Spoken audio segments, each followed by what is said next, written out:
Era umas 11 horas, eu estava na Paulista, eu tive que correr para Guarulhos, tomar um banho e voltar para essa empresa que era em São Paulo. Para fazer isso, eu tive que pegar a moedinha do cofrinho da minha filha, que eu não tinha nem o dinheiro mais para passagem. Chegando lá, não teve nenhuma entrevista, ele já me colocou numa reunião de trabalho, me chamou e falou assim, olha, nós temos a condição de pagar um contrato assim, você topa? Cara, foi a salvação da minha vida. Depois de 4 anos ter vendido tudo, eu vendi apartamento que eu tinha conquistado, vendia toda a pressa de banana para conseguir manter. E de repente, depois daquele ponto, puxa, a Cafinet começou a crescer. Eu falei, agora eu tô normal, tô aqui, como que eu vou ter alta? Ele falou, o senhor nem sabe o seu caso, né? Eu falei, não sei a gravidade do meu caso. Ele falou, nem era pro senhor estar vivo. Porque uma pessoa jovem, que tinha a vida toda pela frente, foi e eu não fui. E eu vim muito grave. Nosso alicerce, que é a arquitetura, estratégia de desenvolvimento, toda aquela parte de não se repita, toda aquela parte de design, isso ainda tem que estar sendo ensinado, isso aí tem que... O profissional de TI, na verdade, ele não vai sumir, ele vai se tornar um especialista. Fala pessoal, seja bem-vindo a mais um episódio do Ao Léo com Léo Andrade. Isso aqui é um podcast. Você gosta de podcast, então você está no lugar certo. Hoje, episódio de número 11. Olha que legal, já passamos de 10, né? Estamos vivos até agora. E a conversa de hoje é com alguém que vive tecnologia na prática há décadas, transitando entre infraestrutura, segurança da informação e gestão de serviços de TI, sempre com um olhar muito claro para negócio.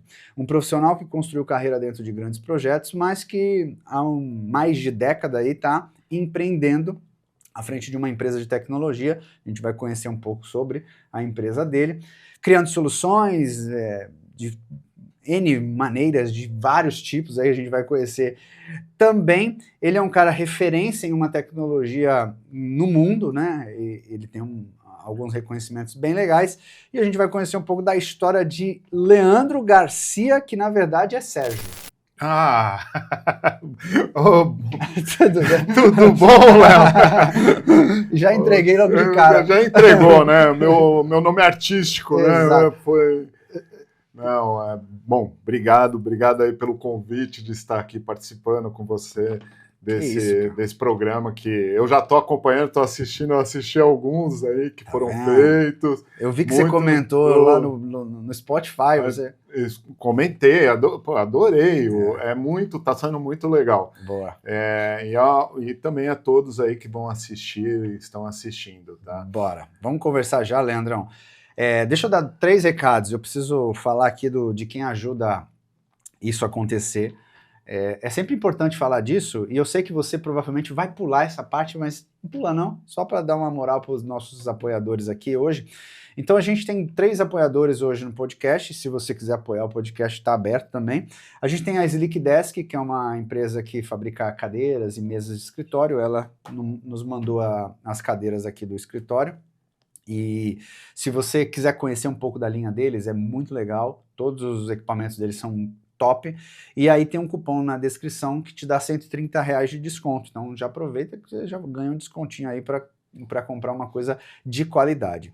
Outra empresa que nos ajuda aqui também é na parte contábil, é a Contabilidade AM Contabilidade, a minha contabilidade, eles são especialistas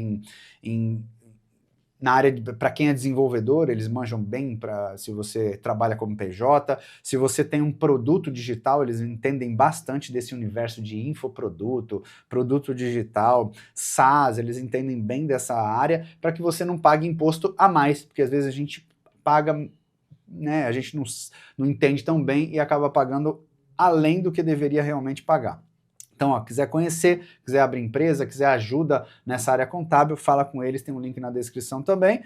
E por fim, não poderia deixar de falar da minha escola de tecnologia que vai te ensinar a desenvolver sistemas, aplicativos, de forma mais visual, que a gente chama de tecnologias de desenvolvimento visual ou com inteligência artificial também. Você vai conhecer se você descer aqui na descrição e clicar lá na Desenvolvo. Vai lá conhecer um pouquinho dos cursos, de tudo que a gente tem lá. Caso você queira aprender a desenvolver, esse é o momento de começar bem o ano e começar desenvolvendo e criar uma nova profissão, por que não, né? Bom, recados dados, obrigado aí pelos apoiadores. Leandrão, Leandro Garcia ou Sérgio Leandro. Ah, essa é boa, hein, velho? Essa daí, do pessoal que tira sarro de mim, que o meu nome não é Leonardo, né? E aí fica falando, pô, mas não é Leonardo, por que desse apelido, né? Pô, apelido não tem que fazer sentido, velho. Então, agora, por que Leandro? Por que Leandro e não Sérgio? Ah, não. Que assim, esse nome, Sérgio Leandro, você sabe que é minha mãe que surgiu com o Sérgio, porque meu pai chama Sérgio. Ah, tá. Então ela falou assim, não, tem que homenagear o pai. E minha tia, que eu tenho muito carinho por ela, mas hoje ela já não está mais conosco, ela falou que tinha que ter nome composto, né? Naquela época o nome tinha que ser um nome composto. Tá. É uma família, parece mexicana, né? E aí ela colocou Leandro, porque ela falou Leandro é um nome bonito. Então minha mãe colocou Sérgio Leandro. Só que tem uma coisa, em casa nunca minha mãe me chamou de Sérgio. Ah, é? Na vida, nunca. Na verdade, nem meus parentes sabiam que eu tinha Sérgio no nome. Caraca, velho.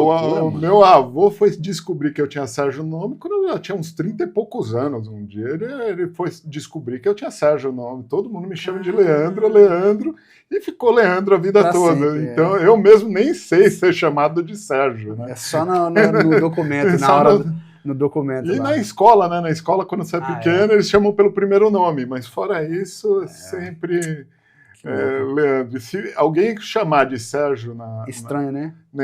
Em casa, minha mãe consegue fazer você mudar para chamar de Leandro, tá? Então é uma coisa engraçada. Bem interessante.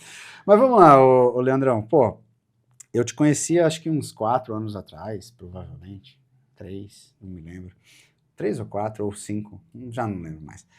Enfim, a gente se conheceu por conta do Universo Zorro, né? Que é uma empresa gigante aí, que nasceu na Índia, né? Não literalmente na Índia, né? Acho que a história não é bem essa, né? Mas eles são indianos. São indianos. O QG é na Índia. Exato. Mas, enfim, é uma grande empresa. E aí a gente se conectou e a gente sempre teve muita afinidade, né? A gente sempre quis fazer alguma coisa junto. Até agora a gente não fez literalmente, né? A gente sempre tá junto, mas não fizemos. Mas esse ano vai sair. Vai sair. Esse ano vai sair. E eu queria conhecer um pouco da tua história, cara. Eu gosto muito aqui de... O nome do podcast é Ao Léo, né? De tá solto, assim. A gente vai devia ser Vibecast. Essa é boa. É um nome bom. Pro próximo. Pra série próxima. Vibecast. Tá na moda do Vibecode, né? Vibecast. E eu queria entender, tipo assim, quando é que o Leandro, em que momento da vida... começou a falar, putz, acho que eu gosto desse negócio de tecnologia. Como é que isso começou, cara? Cara, isso é muito interessante. Todo mundo, no meu tempo de tecnologia, o pessoal tira sarro, fala que não ouviu a mãe, por isso que foi para tecnologia. Eu fui o contrário, eu ouvi minha mãe. Foi uma coisa muito interessante, porque na época eu queria fazer colegial técnico, sempre. Logo quando eu saí da 8ª série, no meu tempo ia até a 8ª série, né? Eu falo que eu sou do século passado, então tem esse ponto. E eu queria fazer eletrônica, que eletrônica era o auge. Eletrônica era o que tinha o colégio técnico, que tinha emprego, que era aquela coisa, estamos falando de início de década de 90, né? Perfeito. Estamos falando 92, 93. E aí, de repente, minha mãe um dia chegou e falou, por que você não vê esse curso de processamento de dados? Isso é o futuro. Olha. Aí eu falei, puxa, processamento de dados, o que é isso? Tá, vou me inscrever num curso de processamento de dados. Até foi perto lá de casa, era um colégio que hoje já não existe mais, chamado Colégio Elite, né? Que eu sou de Guarulhos, né? E entrei no colégio técnico, comecei a gostar, aí meu pai ganhou um computador antigo, velho, que não nem funcionava direito, de um amigo dele. Ele colocou para mim lá para ver se eu fazia aquilo funcionar. Eu nunca consegui fazer aquilo funcionar, essa é a verdade, mas me despertou o interesse em estudar muito. E, como eu falo, são épocas totalmente diferentes. E eu comecei naquele mesmo ano do técnico a buscar estágio e eu consegui estágio numa empresa que também hoje já não existe mais, né? Chamado Telesp. Telesp. E aí eu consegui estágio lá. E aí aí começou a carreira, porque eu me apaixonei por aquilo. Parece que eu estava no campo que eu queria atuar. Era uma coisa assim, tanto que eu comecei a programando em macro em Excel. Estamos falando 94. Então, macro em Excel. E aí eu comecei a trabalhar. E era muito engraçado, até olhando aqui uma máquina de escrever que você tem aqui. Quando eu cheguei no departamento lá, eu lembro até hoje que era um departamento que ele tinha um nome que era o LM06, que era um departamento de indicativos de central. Era uma coisa que eles faziam, coletava dados de central e tinham que gerar uma planilha, né, com os status de linha ocupada, o que realmente o serviço, a qualidade do serviço. E era feito em umas máquinas IBM de digitação. Eu cheguei e achei muito interessante que o meu chefe de estágio olhou e falou, tem uma máquina ali, você, por favor, já instala o sistema operacional, está aqui um bando de manual, e eu sei que tem como fazer uma planilha que eu estou fazendo aqui, na mão, na IBM, na máquina de escrever IBM, tem como você fazer no computador. Então faça isso para a gente começar a sair aí com os indicadores por aí. E aí foi um trabalho de 2, 3 meses aí correndo, fazendo, e aí comecei a fazer esse macro. Depois eu fui para um outro departamento lá dentro que também teve Clipper, né? Eu trabalhei com Clipper. E foi. Aí não parei mais. Aí o bichinho da tecnologia pegou. Caramba. E aí foi dali. Eu fui para uma escola, tá? Eu fui dar curso de escola, depois eu fui para uma empresa chamada Proper, que era do grupo Unimed Guarulhos. Depois eu fui para Motorola, depois eu passei pelo Banco Itaú, e aí foi indo. Boa. E aí foi andando, tanto fiz iniciação científica no Instituto Nacional de Pesquisas Espaciais, no INPE. Caramba. E aí foi andando. Aí a carreira surgiu até agora. Foi. E você trabalhou um tempo na área de segurança da informação, né? Foi. Logo em 99, eu fui para o Banco Itaú, porque assim, desse tempo que eu comecei a desenvolver na Telesp, depois eu fui para a Motorola. Quando eu fui para a Motorola, comecei a trabalhar na área de suporte e depois eu fui para banco de dados. Eu me especializei em banco de dados. Microsoft SQL 6 ou 7, se eu não me engano. Estamos falando de coisas passados nebulosos, né? E aí, quando eu fui para o Itaú, precisavam de alguém na área de segurança que conhecesse Oracle e SQL. Entendi. E aí eu fui para a área, eu falei, vou para lá, porque a área de programação já não estava então em alta, mesmo a gente está no meio do bug do milênio, tá? Então eu vi o bug do milênio. Aí eu fui para a área de segurança para cuidar mais da parte de banco de dados, tudo, e me apaixonei por lá também de segurança de mensageria, de e-mail e tudo mais. E aí eu fiquei, a partir dali, eu comecei a atuar só com segurança de informação. E foi até 2010 com segurança de informação. Caramba. 2010. Então tu ficou ali, né, entre desenvolvimento, infraestrutura, segurança, foi mexendo com de tudo um pouco, então. No começo da carreira eu mexi muito com infraestrutura e desenvolvimento, e depois eu fui quase 12 anos aí, 11 anos só com segurança de informação. Aí, em segurança de informação, eu trabalhei no Itaú, depois eu fui para a EDS, para liderança de projetos, daí era tanto de infraestrutura com foco em segurança. Depois eu fui para a Sonda, para a área de Sonda IT, para a área de criptografia de dados. Me tornei um especialista em criptografia de dados e também fui gerente executivo da área de segurança de informação. E aí, em 2010, eu fui para gerente de projeto da Essence para trabalhar com SAP. Aí até 2011 eu trabalhei com SAP, depois eu montei a Cafinet. Tá, e eu quero entender essa virada, assim, porque até então tu estava trabalhando em grandes empresas e tal, E que momento que isso aconteceu, assim, essa virada? Tipo, putz, eu tô trabalhando para uma empresa, mas agora eu vou criar minha empresa. Isso aconteceu natural ou foi um acaso? O mundo te fez criar teu negócio? Como é que foi Não, essa história? eu sempre falo que assim, as coisas, para qualquer pessoa, tem que fazer algum sentido, né? Na verdade, eu tenho um ponto histórico, a minha família nunca me incentivou a ser empreendedor. Tá. Então, assim, Como uma boa parte do mundo, do por Brasil. quê? Meu pai teve empresa Ah, e a empresa quebrou. entendi. E demorou um tempo para o meu pai conseguir estabilizar a vida. Então, minha mãe, meu pai sempre falaram: não, cara, tem um emprego, trabalha no seu emprego, mantenha. E eu cresci assim, pensando: a melhor coisa é um emprego e tudo mais, e manter aí uma vida com uma certa estabilidade. Quando eu já estava num auge, eu já estava em diretoria, já estava bem, ganhando muito bem, por sinal, aconteceu um fator de estar trabalhando muito, Tá. normal, e meu filho ficou doente. Assim, ele pegou uma gripe, uma otite, uma infecção no ouvido por causa de uma gripe.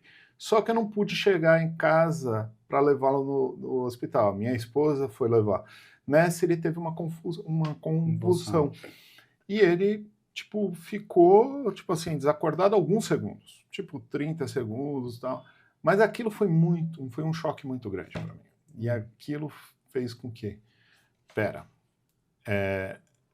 eu posso estar trabalhando para qualquer pessoa, mas eu tenho que ter pelo menos um espaço para que se um dia eu precisar sair do trabalho e cuidar do que é mais importante para mim, que também é meus filhos, minha vida, minha família, eu pudesse fazer. E aí eu falei, acho que está na hora de eu tentar conseguir uma liberdade usando empreendedorismo. Tá? E aí eu fiz isso. Que também é uma mentira, tá? Já vou falar para você que é uma verdadeira mentira, porque o que engorda o gado é o olho do dono. Então essa história que eu vou ter mais liberdade, eu acabei não tendo. Tá? Eu não tendo. A única coisa que eu sempre falo é conseguir fazer o mundo a minha loucura. Porque eu não conseguir ter a mesma liberdade, com o trabalho triplicado, aquela coisa de falar, não, você trabalha para você. Não, eu trabalho para um monte de gente, eu sou o único que não sou chefe. Eu tenho que obedecer todo mundo. São coisas que às vezes tem aquele romantismo, né, de falar, não, mas eu vou trabalhar para mim. Cara, você não trabalha para você porque você não gera o seu próprio dinheiro, você não vai você trabalhar para você e pagar você. Sim. Não, você vai trabalhar para o que mais você tem é chefe. Tá? E realmente é mais exigente. Tá? É mais exigente. E você acaba... o que ajuda no empreendedorismo? Você consegue, pelo menos, atingir alguns outros objetivos, principalmente objetivos financeiros, mais rápidos. Perfeito. Porque você acaba tendo um maior controle da sua vida, você acaba tendo um controle do que você quer e seus objetivos, você tem o controle de saber quando você vai acelerar, quando você vai dar uma freada, você tem esse controle, só que falar assim, você vai trabalhar menos? Mentira, você vai trabalhar o triplo. Você vai ter tempo? Se você tiver tempo, você não tem receita. Então tem essas coisas que você vai ter. Por isso que eu falo que às vezes tem aquele sonho romantizado, mas não é o que você tem na prática. Que louco isso. E assim, conta um pouco dessa história aí, quando você decidiu, assim, volta no tempo aí, volta no momento que o Leandro parou de trabalhar para uma empresa e passou a trabalhar para um monte. Como é que foi esse início, cara? Muito difícil. Muito difícil, porque assim, na verdade, o inicial nem era para sair a Cafinet. A Cafinet foi uma ideia que eu criei em 2007, mas só estava rabiscada num papel, na época com um amigo, mas só rabiscamos no papel e nunca damos andamento à Cafinet. Mas tinha lá um plano de negócio criado, estruturado, aquela coisa toda que todo mundo faz. E aí, em 2011, com outros 2 amigos, nós bolamos criar uma empresa de treinamento. Mas não de tecnologia, mas um treinamento mais empresarial. Tá. Afinal, eram 3 executivos, então 3 pessoas que eu e mais 2 pessoas já éramos executivos, né? E a gente pensou em criar um treinamento. Aí eu falei, a hora de eu sair, que é aquela coisa, alguém tem que dar atenção para poder o negócio andar. Aí eu saí, vamos começar a preparar, vimos que na época não era o melhor a se fazer, aí eu trouxe a Cafinet de volta. Aí, por isso que eu tenho até a data o dia que eu olhei, eu tinha já alugado um cowork, né? Tá. Aí eu tava lá olhando pro teto, falando assim, tá, não deu certo essa, o que eu faço? Porque agora já saiu, ou vou procurar emprego, Perfeito. ou vou, já que eu saí, já tive a coragem de sair, eu vou tocar, ter que fazer acontecer. Vou fazer acontecer. E aí no dia 18 de novembro de 2011, caramba, eu falei assim, olha, vou pegar aquele plano de negócio chamado Cafinet e vamos fazer acontecer. É engraçado que assim, a gente começou com infraestrutura. Por quê? Eu estava parado no cowork, eu vi o cara do cowork brigando com um pessoal de infraestrutura, eu falei, não, a gente faz esse serviço. Foi meu primeiro contrato. O primeiro contrato foi no dia do nascimento da empresa. Caramba. O segundo contrato demorou quase 1 ano. Olha. É bem isso. O primeiro contrato saiu rapidinho, mas o segundo foi mais suado. Mas aí surgiu primeiro como infraestrutura. A gente atuou com infraestrutura por 1 ano e meio, mais ou menos, que era uma coisa, imagina, você queria colocar uma coisa muito rápida para surgir, né? Então quase 1 ano a gente ficou com infraestrutura. Caramba. E esse começo aí, você falou, né?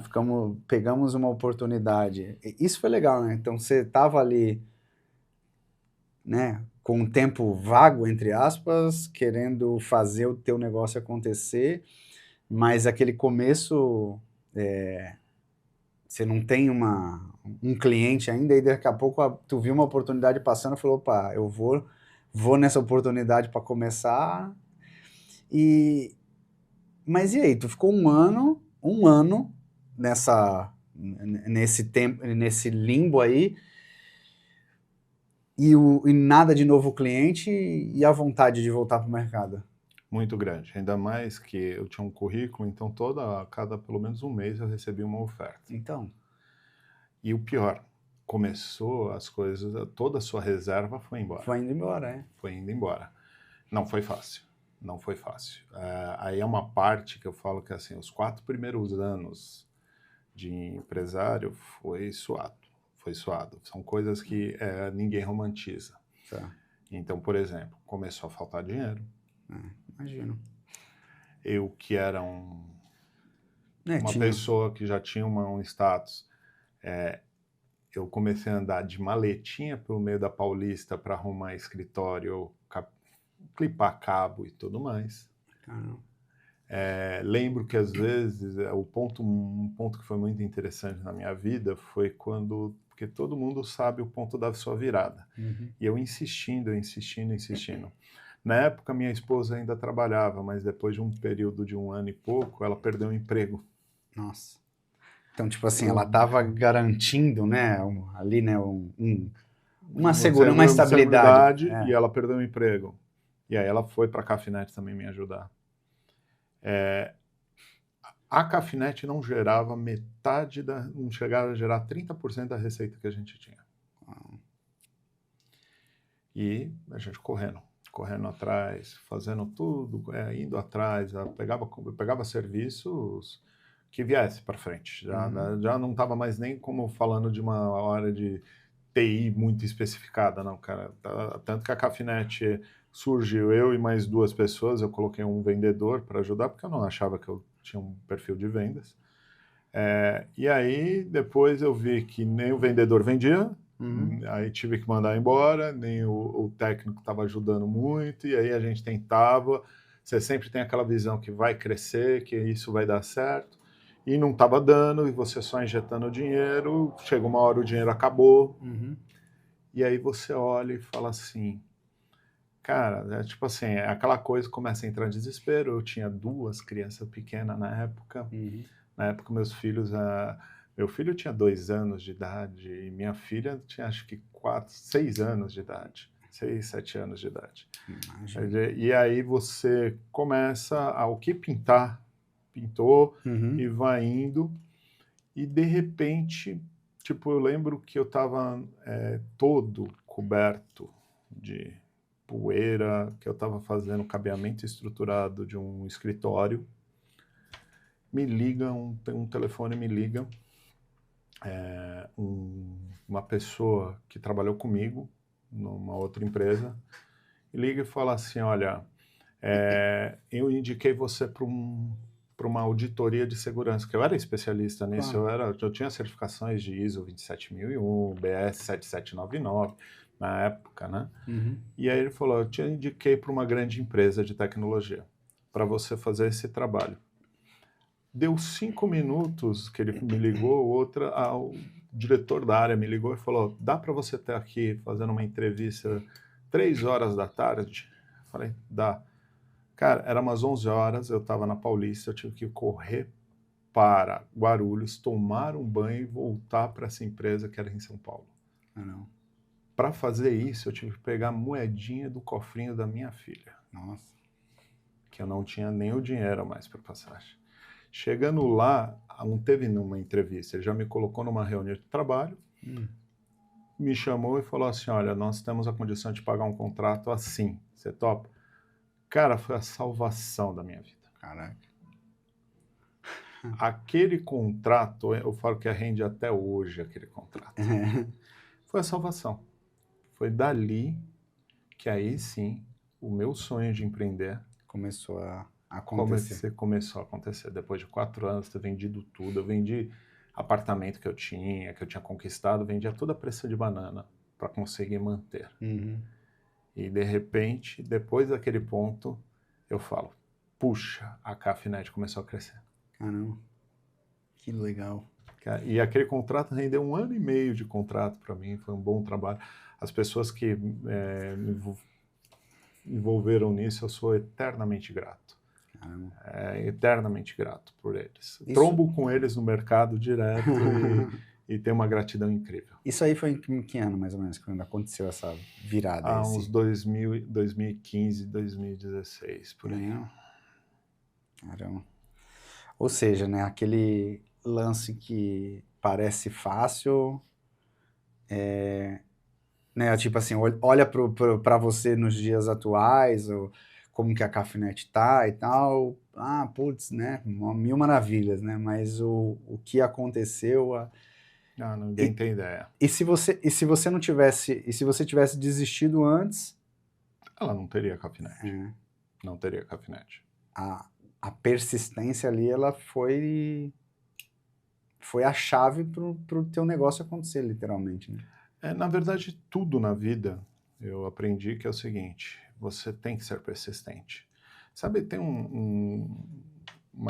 acho que é uma charge que a gente sempre vê, que tá o cara lá com uma picareta batendo assim para achar, assim, aí ele tá muito próximo do diamante, aí ele bate tudo, aí ele para, vai embora, e tá muito próximo do diamante, né? Ele desce mais umas 20 marteladinhas lá, ele ia pegar o diamante.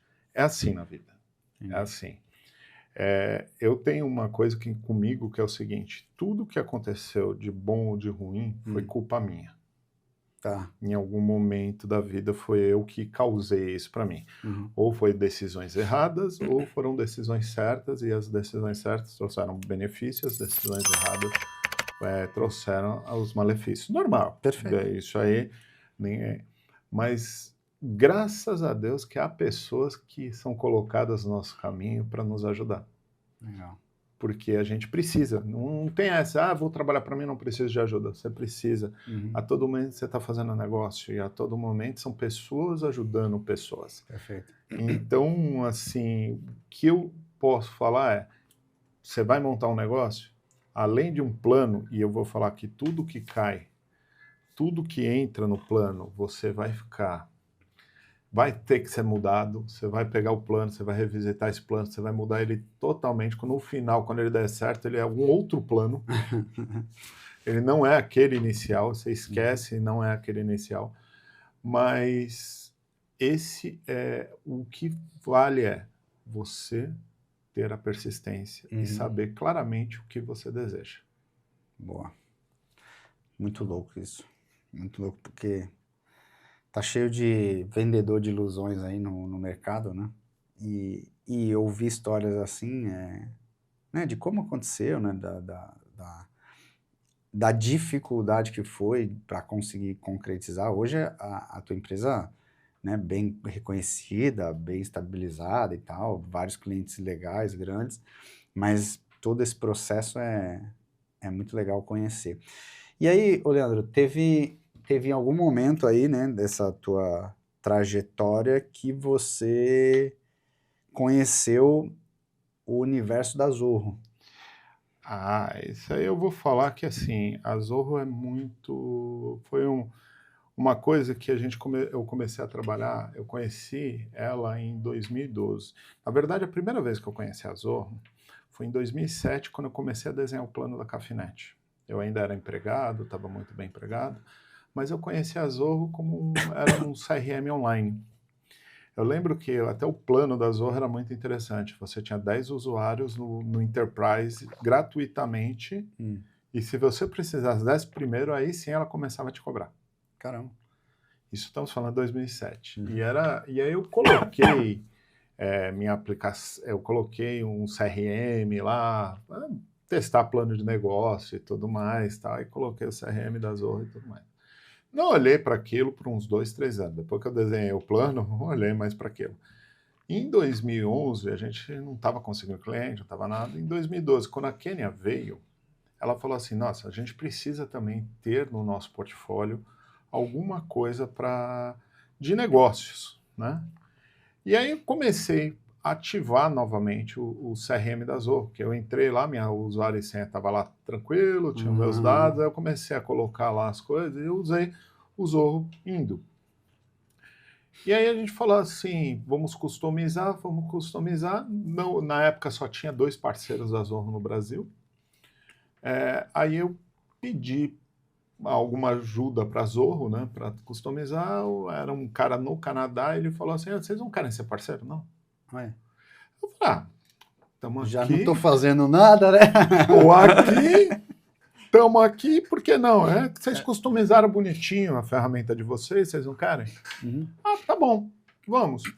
E foi muito engraçado, porque assim, a gente foi parceiro numa semana, foi para o site deles na semana, de repente, me liga 3 empresas grandes demais falando que estava interessada na Zorro. Não compraram, tá? Vou te falar, não compraram.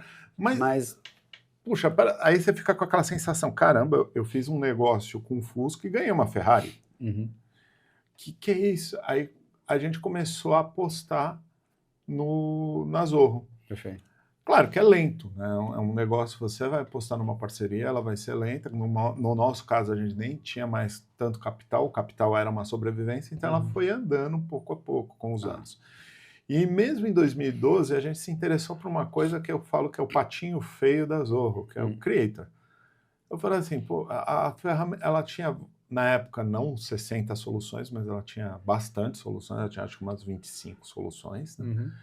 E aí eu olhei assim, ela tinha uma solução que fazia, nem tinha o termo low code, nem era citado, mas ela tinha uma solução que você podia criar soluções se nenhuma das outras que ela tivesse funcionasse. Suprisse ali, né? Entendi. Suprisse. Aí eu falei, cara, nessa brincadeira, a gente começou a mexer com o Creator. E vinha um projeto por ano, né? Porque até você entender, a pessoa entender que o que era low code, entrava em desenvolvimento, começou. E aí depois de 2012 que eu comecei, mesmo em 2012, no final mais de 2012, eu comecei a atuar com o Zorro Creator. tirei a certificação, aí eu percebi que do nada eu era o único da América Latina com a certificação. Caramba. Que não tinha ninguém que tinha tirado a prova de certificação do Zorro Creator, isso em 2013. Aí eu falei assim, isso é legal, mas também não vinha lead, não vinha nada. Nada, Bem... eu tenho, mas ninguém não serve para nada ainda. Ninguém me pediu nada, mas legal, eu sou o único da América Latina. E eu fui apostando, principalmente nessa solução da Zorro. Entendi. E aí, hoje vocês são, se não a maior, mas uma das maiores do Brasil. Na verdade, a gente está no nível de Zorro Creator, a gente é a maior do Brasil. E em referência, por exemplo, ao segundo ano, a gente está indo agora, semana que vem eu vou para a Índia, né? Em fevereiro, na primeira semana de fevereiro, para receber um prêmio de Zorro Champion Creator, né? Não, que legal. E a gente vai para o segundo ano. Primeiro ano a gente chegou entre os 10, a gente foi o 10º lugar. E este ano a gente está em terceiro lugar, por todos os parceiros no mundo. Terceiro no mundo, né? Caramba. E além disso, tu foi o primeiro a tirar a certificação do Creator no Brasil. E também depois de um tempo, eu não sei se é o primeiro, mas tu se tornou o que a gente chama de MVP, né? Que é o profissional, né? A tradução é do profissional mais valioso, né? Alguma coisa assim. É uma nomeação em cima de um profissional que é reconhecido no mercado como referência numa tecnologia. Isso aconteceu em que momento? Isso aconteceu até depois de 2018, né? Porque foi uma coisa interessante. Em 2018, nós fomos no lançamento do Creator 5, a versão 5. A gente estava gostando tanto da solução e estava começando já a rolar alguns projetos de Creator, porque era uma coisa assim... Começou a acontecer, né? Começou a acontecer. Eu falo que o primeiro ano foi um projeto. No segundo ano, foi um projeto. No terceiro ano, meio projeto, mas no quarto ano começou a vir 3 projetos. Que legal. E quando a gente já estava em 2018, a gente já estava falando aí de 6 projetos vindo, legal, mas projetos grandes, né? Grandes e estruturados. E aí, quando eu fui conhecer, até foi na Califórnia, que eu fui conhecer o lançamento, né, do Creator 5, que ele ia trazer de plataforma, porque até então, até o Creator 4, ele era uma plataforma muito minimalista, uma plataforma muito limitada também em alguns conceitos de programação, porque ela ainda nem era bem uma plataforma poderosa de low-code. Já o Creator 5 já nasceu como uma plataforma de desenvolvimento poderosa. Então, ia mudar todos os conceitos, ia mudar todos os códigos, então eu fui lá, e aí a gente deparou de ser a primeira empresa também do Brasil e conhecer a Zorro. Olha, que legal. Até então, ninguém tinha ido lá, nem antes era a sede, era lá na Califórnia, e aí entendi. Ninguém tinha ido lá, em nenhum momento. Aí nós fomos para lá, conhecemos a série, conhecemos esse lançamento. Depois ali foi começando a fortificar mais a posição da Cafinet, a minha posição como desenvolvedora. Eu comecei a fazer vídeo, comecei a atender a comunidade, dar treinamento, e isso começou, e aí veio em 2022, veio esse reconhecimento. Aí em 2024 veio uma coisa que até eu falo que é até maior que o MVP num sentido.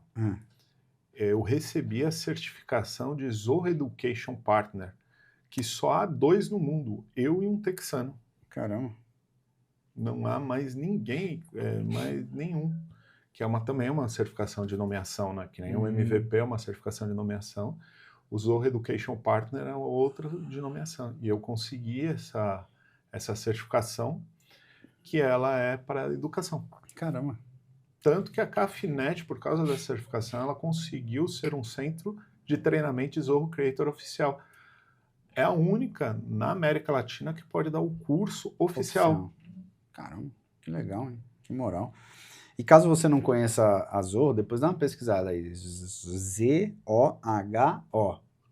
Procura aí. Eles têm uma suíte de aplicações e eles são, vamos dizer assim, concorrentes, por exemplo, Google e Microsoft, com a mesma estrutura de suíte, né, de aplicações. Então tem e-mail, CRM, software para fazer reunião, tem um monte de coisa, né? São 70 na última vez que eu vi, né? Tá mais de 70. Eles têm mais de 150 milhões de usuários no mundo. Olha. Uma coisa que é muito importante, a Zorro agora está sendo considerada o terceiro maior player, né, do mercado. Caramba. Ela cresceu. Fora, o mercado brasileiro está começando a conhecer bem a Zorro agora. Mas, por exemplo, Estados Unidos, Europa, a Zorro é amplamente conhecida.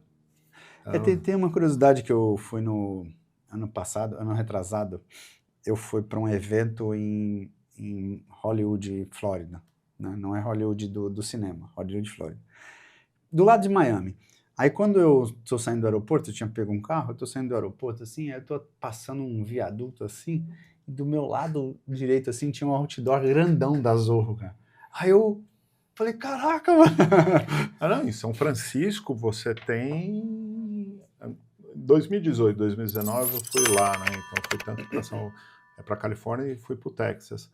Você tinha metrôs com a propaganda da Zorro. Você entrava no aeroporto de São Francisco, tava lá, bem-vindo a São Francisco e a marca da Zorro. Então a Zorro ela é muito forte mesmo. Não, vê pela quantidade de usuários, né? A quantidade de usuários é gritante. Cara, eu lembrei de uma história aqui, né? Nesse tempo todo, a Cafinet começou a crescer, começou a se consolidar, né? Ficou estruturada e tal. E teve algo que aconteceu nesse tempo aí, né? A Cafinet começou, se eu não anotei certo, dia 19 de novembro, né? De 2011. E aí você começou a conseguir fazer ela andar ali depois de uns 3, 4 anos, né? Que ela começou a se sustentar. Só que aí chegou a pandemia e algo complicado aconteceu na tua vida, cara. Foi. A pandemia em si, para os negócios, foi bom. Tá. Não posso reclamar, a gente já estava com alguns desenvolvimentos acontecendo, outros saíram do papel, nós conseguimos aí manter a equipe toda, a gente ficava num prédio, lá em Guarulhos, a gente teve que desocupar o prédio, todo mundo foi home office, aquela coisa normal. Mas eu acabei pegando a Covid, né? Só que não foi um pegando né? Ela pegou de jeito. Tá. E a Covid, eu fiquei aí 15 dias internado na UTI, com 75% do pulmão comprometido, tá? Ao ponto que, assim, eu lembro quando eu fui eu tive alta, eu sou uma pessoa, eu sou muito religiosa, tá? E tem umas coisas que eu falo que, assim, não é romantizando, mas acontecem umas coisas que eu não tenho explicação. Por exemplo, minha alta foi no domingo de Páscoa. Olha. Então a ideia já começa por aí. E foi interessante que no dia uns 3 dias antes de eu ter alta, eu falei para o médico, falei, agora eu estou normal, estou aqui, como que eu vou ter alta? Ele falou, o senhor nem sabe o seu caso, né? Eu falei, não sei a gravidade do meu caso. Ele falou, nem era para o senhor estar vivo. Olha. Então a gente vai segurar mais uns 2, 3 dias para saber se o senhor não precisa voltar. Caramba. Mas conta a história da... Acho que era uma menina. Tem. Isso aí foi o motivo que eu criei depois o nosso primeiro... nossa ação social, né? Tá. Porque, assim, uma das coisas que me chamou muita atenção foi... Depois que você passou o perigo do Covid, eu estava na UTI, então eu ficava só mais olhando para os cantos e tudo. E a gente percebia, como o meu quarto estava quase que de frente da entrada da UTI, então eu via todo mundo que entrava. Aí eu vi uma menina entrando, né, um quarto entrando, tudo, e ela era uma menina jovem, deveria ter os seus 20, 21 anos, tudo, e ela conversando tranquilamente com os médicos e tudo mais. Quando você via essas pessoas chegando, conversando, até normais, a gente já olhava e falava, daqui 3, 4 dias já vai para o quarto e logo já vai para casa, graças a Deus, menos um para a conta da Covid, né? Sim. Cara, essa menina entrou, conversando, tudo bem, já foi para um quarto, aí eu não vi mais a menina. De repente eu vi 2 dias depois, 1 dia e meio depois, vindo alguém, os médicos correndo para lá, desesperado, tá? Correndo pro quarto dessa menina. Aí eu fiz amizade com os enfermeiros, eu cheguei e perguntei para ela, o que aconteceu com a menina? A enfermeira, ela foi entubada, ela ficou grave com a Covid. Tá? Na época, a gente tá falando da segunda onda, nem às vezes as pessoas eram entubadas até acordadas, tá? Isso, estamos falando de particular, não estamos nem falando de SUS, não estamos falando nada. Depois, eu comecei, vi que a pessoa piorou, eu comecei a perguntar. Toda vez que eu ia receber algum remédio, eu perguntava da menina. Falava, como que tá a menina? Aí, a última vez, antes de eu ir para o quarto, o enfermeiro falou, olha, se a gente desligar os equipamentos, ela não vai durar 5 segundos. Caramba. Eu falei, cara, uma menina jovem, 21 anos. Puxa, eu já tinha mais de 40 na época. Cara, o que é isso? O que essa menina veio brincando, conversando? Aí eu lembro que eu fui pro quarto, aí o pessoal sabendo que eu estava preocupado com a menina e tal, vieram me falaram assim, olha, a menina morreu. Depois eu estava já no quarto. Ela morreu. Ela veio a falecer. Cara, eu não tive, isso ficou na minha mente. Eu não tem coisas na vida que a gente acaba se apegando, né? Eu fiquei na minha mente, eu falei, por que uma pessoa jovem, que tinha a vida toda pela frente, foi e eu não fui? E eu vim muito grave. Então, uma hora que eu desisti, né? Eu desisti de ficar pensando sobre isso, e aí eu fui e falei assim, eu só sei fazer uma coisa, eu só sei tecnologia. Até hoje, a única coisa que eu sei, eu não sei pregar um prego na parede direito. Se eu fizer isso, eu vou fazer um estrago. Aí eu decidi criar o Creator IT, que era o quê? O meu foco era fazer um treinamento usando o low-code para as pessoas aprenderem a programar, depois fazer algumas coisas, hackathon e tudo mais, tudo gratuito, para buscar o primeiro emprego para essas pessoas. Que os universitários hoje têm dificuldade de arrumar o primeiro emprego. Na minha época, cara, você saía do técnico, você mal saía do técnico, você já estava sendo buscado na classe para emprego. Hoje o universitário, coitado, sai, fica caçando emprego e não acha. Aí eu comecei a fazer isso. E aí os nossos números, o ano passado a gente atingiu a marca de 2.100 alunos. Caramba. Que a gente conseguiu fazer isso em 2 universidades, e a gente conseguiu gerar, acho que 89 ou 92 empregos. Caramba. Tá? Que legal. E isso aí que começou a nascer a Creator IT. Foi baseado de eu falar que eu não tenho uma resposta porque uma pessoa tão jovem foi. Então eu falei, se eu não tenho resposta, deixa eu fazer valer a pena, né? Eu tenho que fazer valer a pena. E da Creator IT veio coisas muito boas. Tem, por exemplo, um grande amigo, chefe meu, na década de 2000 e pouco, ele montou, Mudando a Minha História, em Campinas, e hoje nós auxiliamos ele, que é uma associação muito bonita, Mudando a Minha História, que ele pega crianças da 9ª série em vulnerabilidade, e eles arcam todas as despesas para o melhor cursinho de Campinas para eles poderem entrar em ETEC, Cutuca, para mudar a vida mesmo, né? E são crianças assim que estão de parabéns, tá? Porque você vê que elas têm uma vida difícil e elas se esforçam para realmente mudar as suas vidas. Então você vê esse trabalho. E aí a Cafinet começou, me deu força para poder tentar entrar nessa parte social. Legal. E hoje você tem mais tempo agora? Tem mais tempo agora? Não, nem quero. Eu acabo me envolvendo. Porque teve umas coisas que eu tive que tomar decisões. Por exemplo, você pensa que você vai ser empresário, aí você quer ser CEO, você quer ser diretor, você quer todas essas coisas, né? Eu quero ser executivo. E eu aprendi que eu não quero ser executivo.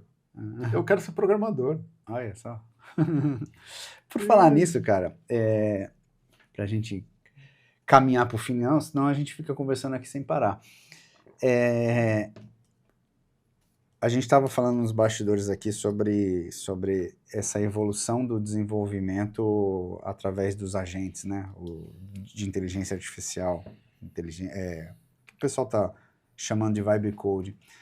Você aí atuando com grandes empresas, lidando com clientes grandes e tal, o que você tem sentido, assim, o mercado tá mudando realmente? As grandes empresas estão olhando para esse cenário de desenvolvimento, acelerar o desenvolvimento através de IA, na tua experiência, né? Não é uma verdade, mas é na tua experiência. O que você tem sentido do mercado atual? É porque a gente está no meio acho que eu falo que estamos no meio do turbilhão da revolução, né, 4.0. Então, muitas das coisas são novas, umas chamam muita atenção, outras não chamam. Às vezes, quando todo mundo estiver conhecendo a vibe, já vai estar mudando totalmente o conceito e já vai ficar para trás. O que eu vejo que, assim, quem é mais experiente tá conseguindo trabalhar com isso de uma forma mais tranquila.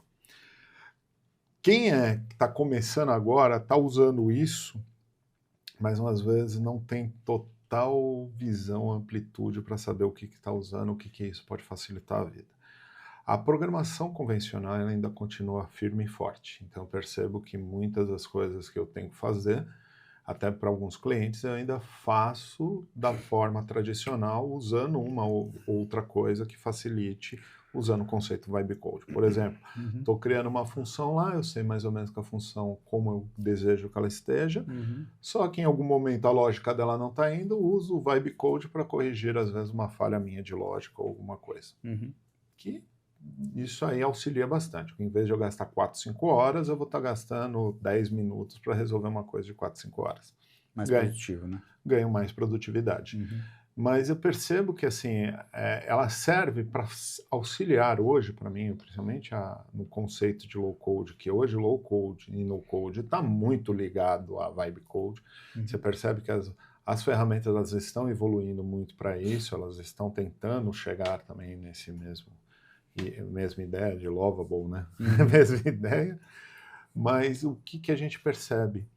Que para validar uma ideia, às vezes um POC, você usa muito bem isso. Para criar dali, ainda é o convencional. Tá? Ainda é a forma convencional. Validar uma ideia é muito mais rápido. Então, pego, creio um prompt bacana, preparo mais ou menos o que eu quero, ela sai criando a estrutura. Então, a estrutura inicial, bacana. Só que é aquela coisa, quando evolui, você tem outra diferença, você vê que você vai precisar de código. Eu estava até, uma coisa interessante, eu estava ontem vendo tem um professor Jefferson, que é uma pessoa que eu conheci num evento, aquele evento que nós fizemos junto lá, que criamos até um hackathon do low code lá. Sei, do Eduardo. Do seu Eduardo, isso. O professor Jefferson ontem estava pondo um vídeo sobre o Vibe Code, que ele falou realmente uma coisa que eu achei que é uma verdade. O código em si, a criação escrita de código, ela vai diminuir. Isso a gente percebe, isso você vê que vai diminuir. Só que vai aumentar a nossa capacidade de análise. Nós temos que aumentar essa capacidade de análise e essa orquestração de arquitetura para ver se as coisas vão funcionar. Então, às vezes, se um programador está com medo, puxa, perdi meu emprego, esquece. Não tem esse medo. Vai agilizar, você que conhece arquitetura de software, você que conhece o que você quer chegar no final, vai agilizar você? Vai. Você vai entregar seu trabalho muito mais rápido? Muitas das vezes.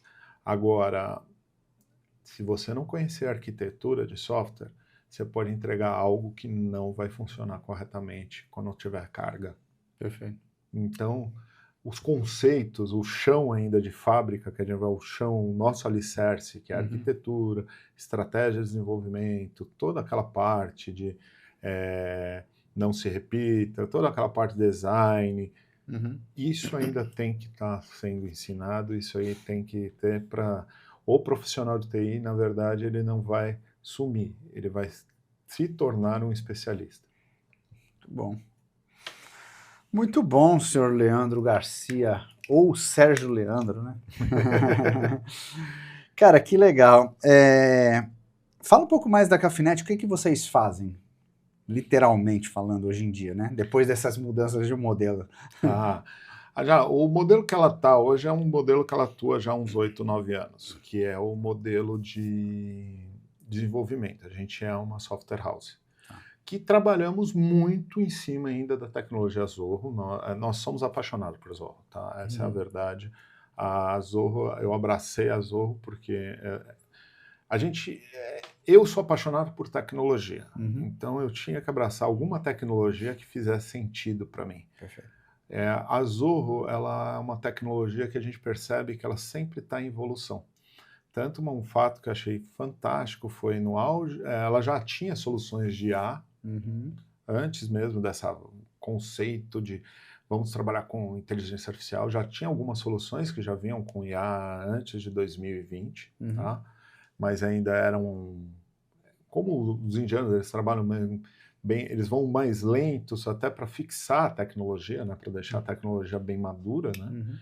E a gente percebeu, por exemplo, que o principal CEO da Zorro, né, que é o Shidra, ele acabou no ano passado tomando a decisão de mudar para uma área de desenvolvimento de inteligência artificial, saiu das funções de CEO só para tocar essa área mais técnica, para poder o quê? Fazer com que a área de inteligência artificial crescesse. Então, eu quero dizer, eu estou numa tecnologia que ela tem inovações, que ela sofre inovações sempre. Então, isso para mim me deixa muito seguro. Quem trabalha com tecnologia gosta disso. Então, a Cafinet ela é muito focada na parte de software house, desenvolvimento em tecnologia Zorro e também outras tecnologias, tá? Aí é desenvolvimento high code. Por exemplo, a gente fez algumas coisas para alguns outros clientes com high code. Só que eu tenho percebido aí uma coisa legal do mercado, é as pessoas... A resistência que tinham 5 anos atrás das tecnologias low-code, elas estão caindo. Estão caindo. As pessoas estão percebendo que, principalmente a tecnologia low-code, ela está sendo uma tecnologia de desenvolvimento comum, como um high-code.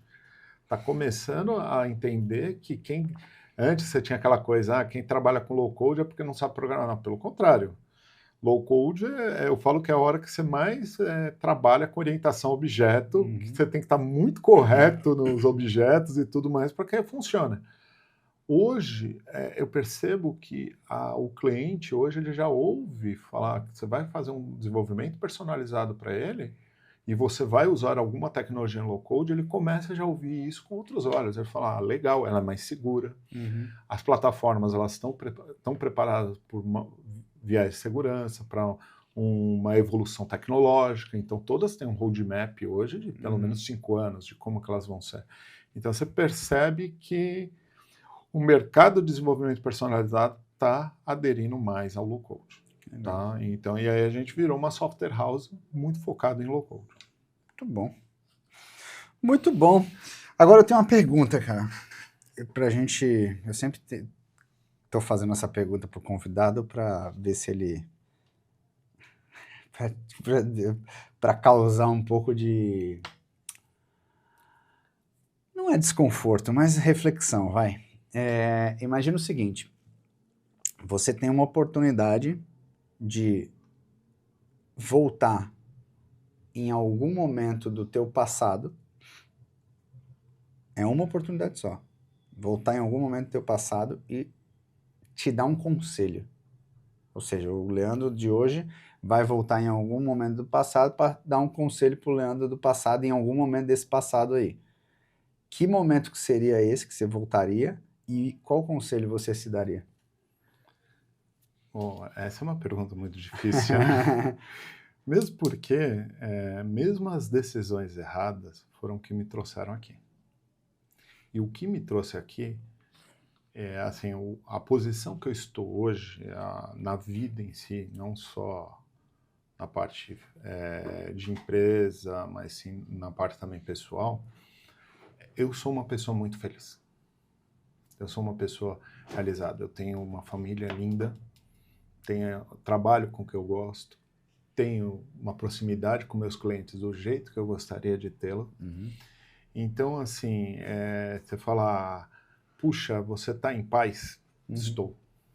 Então, tudo que eu fiz, certo, errado, bobagens que eu fiz ou não, eu trouxe até esse momento. Então, quer dizer, no final deu tudo certo. No final, eu acho que eu só voltaria, acho que no meu primeiro ano do técnico, e falaria assim, tenha mais confiança.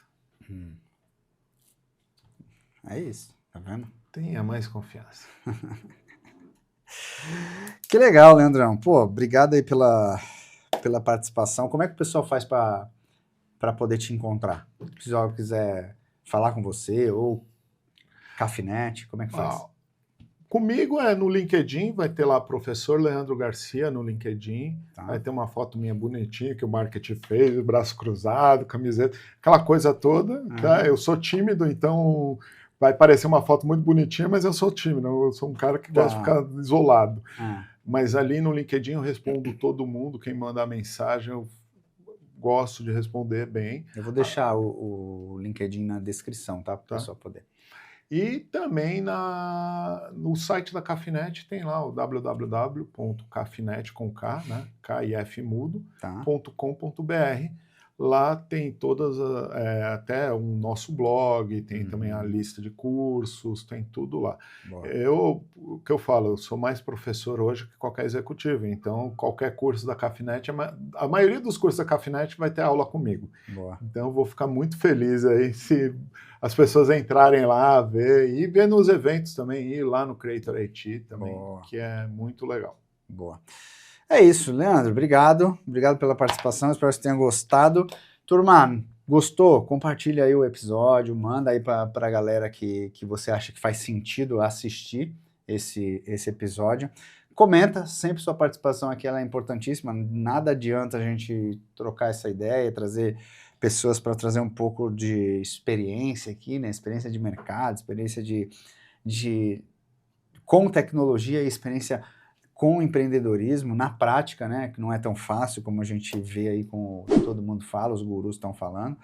Então, comentar aqui, participar nos comentários vai ajudar a gente bastante. Se você estiver no Spotify, dá aí um like aí, dá um gostei, tem um lance aí de você avaliar também o episódio, então avalia que a gente também está no Spotify, tá bom? Leandro, obrigado, cara. Obrigado, Léo. Tudo de bom. Grande abraço a todos, fique com Deus e até o próximo episódio do Ao Léo, semana que vem. Tchau. Tchau, tchau, pessoal.